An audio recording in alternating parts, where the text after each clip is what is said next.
ಸ್ವಾಮಿ ವಿಠಲ ಸಲಹೋ ವಿಠಲ ಜಗದಂತರ್ಯಾಮಿ ಸ್ವಾಮಿ ವಿಠಲ ಸಲಹೋ ತಂದೆ ವಿಠಲ ತಾಯಿ ವಿಠಲ ತಂದೆ ವಿಠಲ ತಾಯಿ ವಿಠಲ ತಂದೆ ತಾಯಿ ವಿಠಲ ವಿಠಲ ವಿಠಲ ಸಲಹೋ ಸ್ವಾಮಿ. ಒಂದು ಕ್ಷಣ ಯೋಚನೆ ಮಾಡೋಣ. ಹಿಂದಿನ ದಿನ ನವಕೋಟಿ ನಾರಾಯಣ, ಇವತ್ತು ಎಲ್ಲವನ್ನ ಕೃಷ್ಣಾರ್ಪಣವನ್ನು ಮಾಡಿ ಬೀದಿಗೆ ಬಂದು ನಿಂತಿದ್ದಾರೆ ನಾಯಕರು. ಅಂತಹ ಮನಸ್ಥಿತಿ ಬಹಳ ಕಷ್ಟ ನಮಗೆ ಬರೋದಕ್ಕೆ ಹೊರಗಡೆ. ಆ ಒಂದು ಡಿಟರ್ಮಿನೇಷನ್ ಅಂತ ನಾವೇನು ಹೇಳ್ತೀವಿ ಅದು ಬರೋದು ಬಹಳ ಕಷ್ಟ. ಗುರುನಾಥ, ಗುರುದೇವ, ನಿಮಗೆ ಗೊತ್ತಿರದೇ ಇರತಕ್ಕಂತಹ ವಿಷಯ ಏನಿದೆ? ಪ್ರಹ್ಲಾದನ ಅಂಶದವರಲ್ವೇ ನೀವು? ನಾನು ಏನಂತ ಹೇಳಲಿ ಗುರುನಾಥ? ಬ್ಯಾನಗಕ್ಕೆ ಬಾಯಿಲ್ಲವಯ್ಯ, ಅನಂತ ಅಪರಾಧ ಎಲ್ಲರಿರಲಾಗಿ, ಅನ್ನಮದ ಅರ್ಥಮದ ಅಖಿಲ ವೈಭವದ ಮದ ಮುನ್ನ ಪ್ರಾಯದ ಮದವು ರೂಪ ತನ್ನ ಸತ್ವದ ಮದ ಧಾತ್ರಿವಶವಾದ ಮದ ಇನ್ನು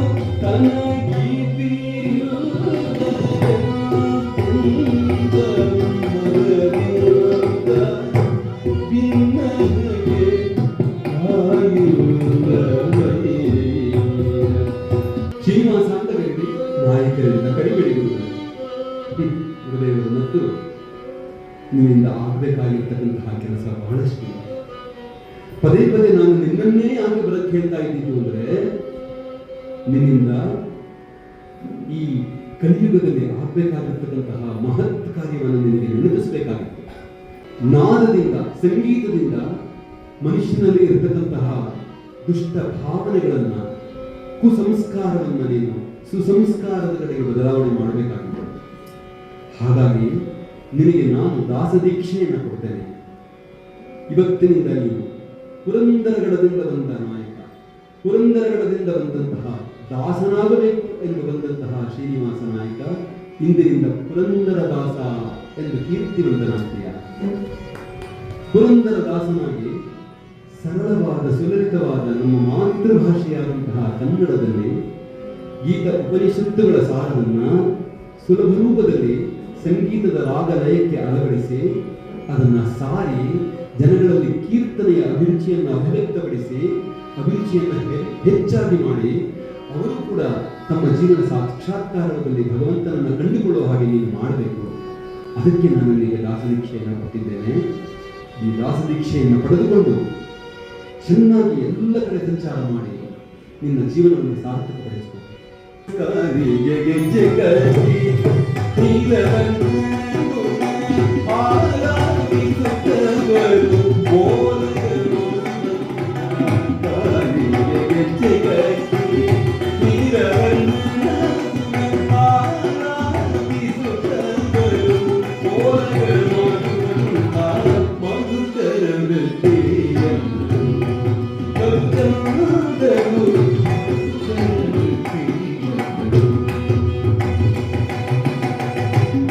ಇಂದಿರಾ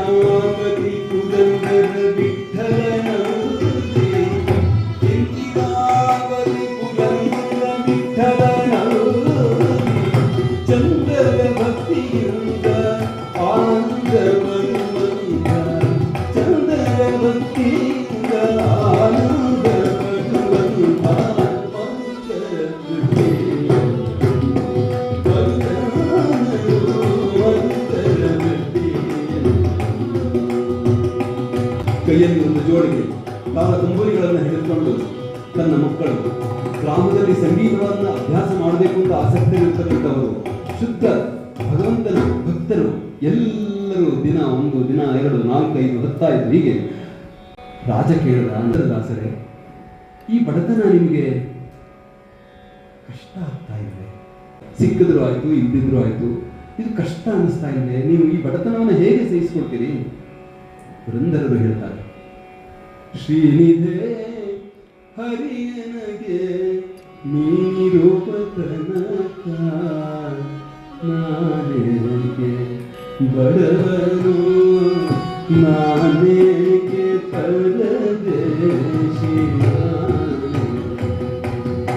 ಬಡವನು ನಾನೇಕೆ ಪರದೇಶಿ ಶ್ರೀನಿಧೆ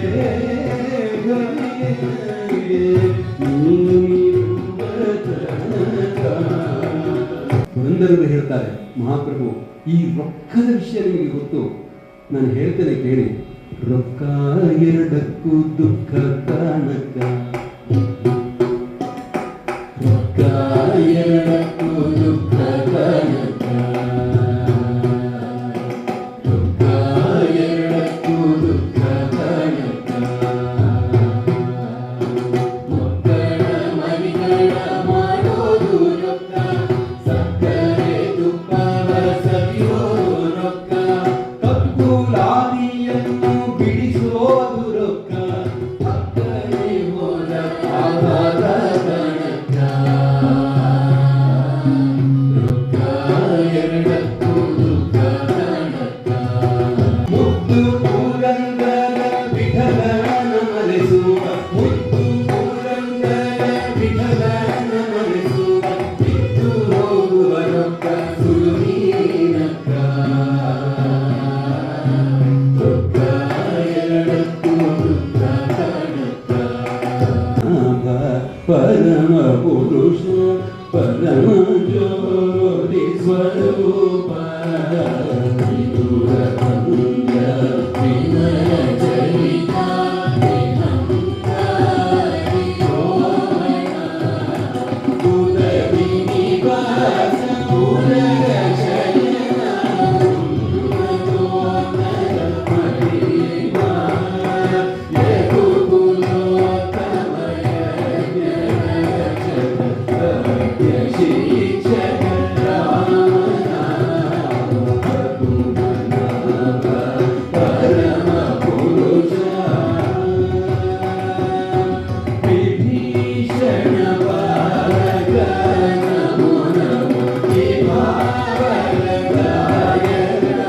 ನಮೋ ನಮೋ ಶುಭಕರ ಸುಮನೋರಗ ಸುರೇಂದ್ರ ಮನೋರಂಜನ ಅಭಿನವ ಗುಣೋದರ ವಿಠಲ ವರುದರೆ ರಾಮನಾಮ ಪದ್ಮನಾಭ ಪರಮ ಪುರುಷ. ನೋಡ್ಲಿ ನಾನು ನಿನ್ನ ಯಾವ ರೀತಿ ನೋಡ್ಲಿ? ಕೋದಂಡಪಾಣಿಯಾದಂತಹ ಶ್ರೀರಾಮನಾಗಿ ನೋಡ್ಲ, ಮುರಳೀಧರನಾಗಿರ್ತಕ್ಕಂತಹ ಶ್ರೀಕೃಷ್ಣನಾಗಿ ನೋಡ್ಲ, ಶಂಖಚಕ್ರ ಗದಾಧಾರಿಯಾಗಿರ್ತಕ್ಕಂತಹ ಶ್ರೀಮನ್ನಾರಾಯಣನಾಗಿ ನಿನ್ನ ನೋಡ್ಲ, ಅಥವಾ ಶ್ರೀನಿವಾಸ ಈ ನಿನ್ನ ದಿವ್ಯ ಮೂರ್ತಿಯನ್ನು ನನಗೆ ಯಾವಾಗ ತೋರಿಸ್ತೀಯ ಪರಮಾತ್ಮ? ಎಂದಪ್ಪಿಕೊಂಡೆ ರಂಗಯ್ಯನ ಮನಸ್ಸಿನಲ್ಲಿ ತುಂಬಾ ನೋವು ತುಂಬಿಕೊಂಡು ಬಿಡ್ತಾರೆ. ಹೇಗೆ ಯಾವ್ಯಾವುದೋ ರೂಪದಲ್ಲಿ ನನ್ನ ಜೊತೆ ಇದೆಯಾ, ನಿನ್ನ ಆ ಒಂದು ದಿವ್ಯ ಮಂಗಳ ಮೂರ್ತಿಯನ್ನ ಯಾವಾಗ ನೀನು ತೋರಿಸ್ತೀಯ? ನಿನ್ನನ್ನು ನಾನು ಯಾವಾಗ ಒಪ್ಪಿಕೊಳ್ಳಲಿ? ಹನುಮಂತ ನಿನ್ನನ್ನು ಅಪ್ಪಿಕೊಂಡ ಹಾಗೆ ನನಗೆ ಆಸೆ ಆಗ್ತಾ ಇದೆ. ಹೇಗೆ ಅಪ್ಪಿಕೊಳ್ಳಲಿ? ಯಾವಾಗ ಅಪ್ಪಿಕೊಳ್ಳಲಿ? ಎಂದಪ್ಪಿಕೊಂಡೆ ರಂಗಯ್ಯನ, ಎಂದಪ್ಪಿಕೊಂಡೆ ರಂಗಯ್ಯನ,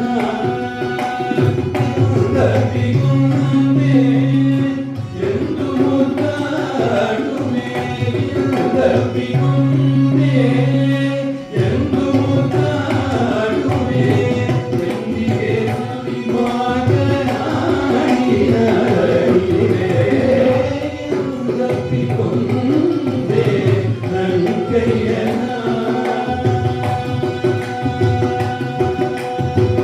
ನೀನು ಕೈ ಹಿಡಿದು ನಡೆಸಬೇಕು, ನೀನು ನನಗೆ ಸರಿಯಾದ ಮಾರ್ಗವನ್ನು ತೋರಿಸಬೇಕು. ಹಗಲು ಈರುಳು ನಿನ್ನ ಹಗಲು ಈರುಳು ಸ್ಮರಣೆ ಮರೆಯದಂತೆ ಕರುಣಿಸೋ ರಂಗ, ಕರುಣಿಸೋ ಕರುಣಿಸೋ ರಂಗ, ಕರುಣಿಸೋ ಋತುಮಾಂಗದಂತೆ ಪ್ರಣವಗಾನ